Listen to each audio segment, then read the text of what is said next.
پہلے ہم گفتگو کریں گے عثمان ڈار صاحب کی والدہ سے، اور اس وقت وہ ہمارے ساتھ موجود ہو۔ شکریہ، تھینک یو سو مچ ہمیں جوائن کرنے کے لیے۔ شکریہ بیٹا۔ اچھا، پہلے تو ماں جی اگر آپ ہمیں یہ بتا سکیں کہ آپ نے یہ فیصلہ کیوں کیا الیکشن لڑنے کا؟ بیٹے میں سیاست میں نہ میں نے کبھی شوق رکھا ہے۔ میں تو دین اور درس والی تھی، گھر کی چار دیواری میں با پردہ خاتون تھی، اور عورت گھر کی زینت ہوتی ہے۔ جو میرے ساتھ ہوا نا، جو ظلم میرے ساتھ ہوا، میری چادر کھینچی گئی بار، وہ ساری ویڈیو شیئر کی ہوئی ہے میں نے کہ یہ کیا ہو رہا ہے۔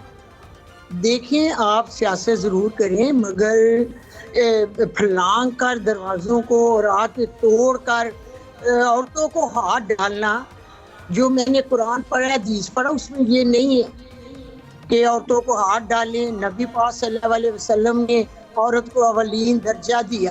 عورت گھر کی زینت ہوتی ہے۔ انہوں نے میرا گھر توڑ دیا، میرے بچے باغ گئے، ابھی تک بھٹک رہا ہے، پتہ نہیں کہاں ہے کہاں نہیں۔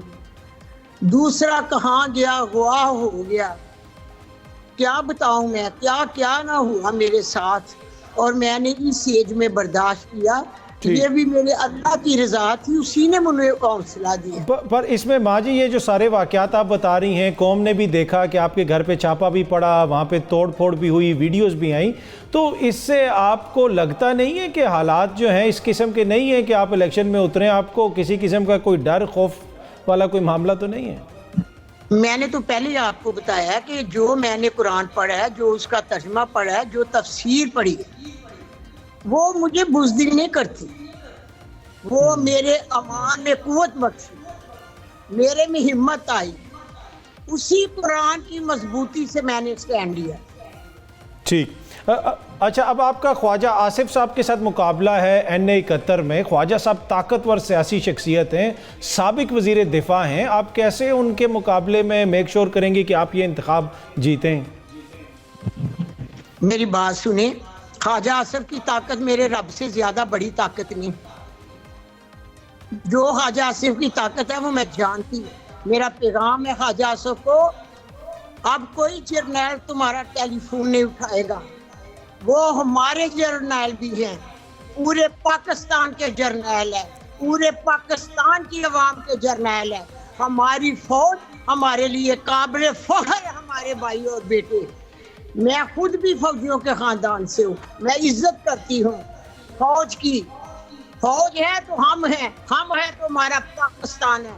اب میں فوج کو سلوٹ پیش کرتی ہوں، وہ جو سرحدوں پہ ہمارے بیٹے شہید ہوتے ہیں، میں ان کے درجات سے دعا کرتی ہوں اللہ تعالیٰ ان کے درجات بلند کرے۔ ٹھیک، اچھا، اس میں فوج تو نہیں، فوج سب کی ہے۔ ٹھیک ہے، اچھا، اس میں اب جو آپ انتخاب لڑنے جا رہی ہیں، ابھی تک کسی جماعت نے آپ کو اپنا کینڈیڈیٹ یعنی وہ کہا ہے، نامزد کیا ہے؟ خصوصاً PTI کی جانب سے کچھ کہا گیا ہے کہ وہ آپ کو بلے کا نشان دیں گے یا اپنا کینڈیڈیٹ جو ہے آپ کو نامزد کریں گے؟ بیٹے، مجھے تو اللہ کے گھر سے پوری امید ہے کہ بلے کا نشان ہوگا۔ اگر بلے کا نشان نہ بھی ہو تو میرے لیے عمران خان کا نام ہی کافی ہے۔ تو اب جو آپ باہر نکل رہی ہیں، لوگوں سے آپ کی ملاقات بھی ہو رہی ہے، یقیناً اگر آپ وہاں سے حلقے سے الیکشن لڑیں گی تو عوام کی امیدیں بھی ہوں گی آپ سے، تو آپ کیا وہاں بہتری لانے کے لیے کیا ایسا کریں گی جو اب تک سیالکوٹ کے اندر نہیں ہوا؟ خواجہ آصف نے کیا کیا ہے؟ سیالکوٹ کی عوام نے، عثمان ڈار نے جو کام کیے ہیں، سب انہی کے منصوبے تھے جو آج بھی کام ہو رہے ہیں۔ ٹھیک، پر آپ کے گھر کے اوپر جو واقعہ پیش آیا اس حوالے سے آپ خواجہ آصف صاحب پہ کافی تنقید بھی کرتی ہیں، پر خواجہ آصف صاحب تو اس وقت حکومت میں نہیں ہے، حکومت تو نگران حکومت ہے، تو آپ نہیں سمجھتی کہ ہو سکتا ہے کہ خواجہ صاحب کا اس میں کوئی تعلق نہ ہو؟ میں آپ سے پوچھتی ہوں، جب 9 مئی میں میرے گھر میں واقعہ ہوا تو میرے بھائی خواجہ آصف وزیر دفاع تھے، ان کی حکومت تھی، بہن کہتے ہیں مجھے اور عزیزداری بتاتے ہیں لوگوں کو۔ میں خواجہ آصف سے پوچھتی ہوں کہ آپ نے بھائی والا کردار ادا کیا؟ آپ نے معطل کی پولیس جو میرے گھر پہ آئی تھی، جنہوں نے میری چادر کو ہاتھ ڈالا، میرے بال کسی کے، مجھے ذوق کیا. آپ نے اس ڈی پی او کو سسپینڈ کیا جس نے پولیس میرے گھر پہ بھیجی تھی. میرے بھائی خواجہ آصف اگر بھائیوں والا کردار ادا کرتے بہن کے ساتھ تو میں آپ کی بڑی عزت کرتی. آج میں سیاست میں بھی نہ آتی. ٹھیک. اچھا، آپ نے جس طرح ذکر بھی کیا آپ نے کہ آپ کے ایک جو صاحبزادے ہیں عمر ڈار صاحب وہ پتہ نہیں کدھر ہیں، عثمان ڈار صاحب کے حوالے سے بھی بہت ساری خبریں آتی رہیں، تو آپ کو کوئی خدشات نہیں ہیں اپنے بیٹوں کے حوالے سے، اپنی زندگی کے حوالے سے، اپنے خاندان کے حوالے سے؟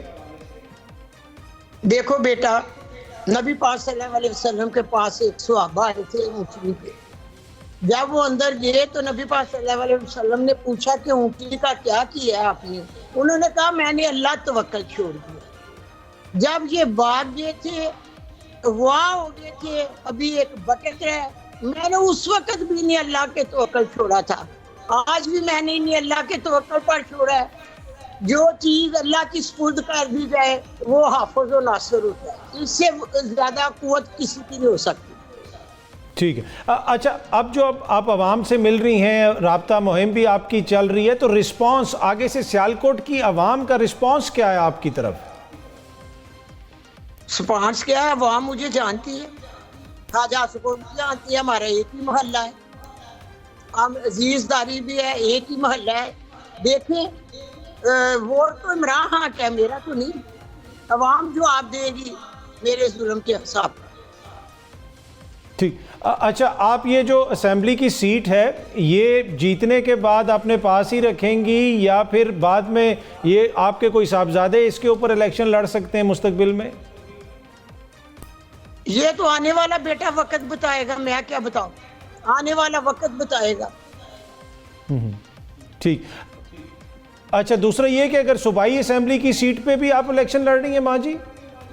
ٹھیکہ تو میں نے جمع کرایا، دیکھے بیٹا پارٹی کیا فیصلہ کرتی ہے. ٹھیک ہے.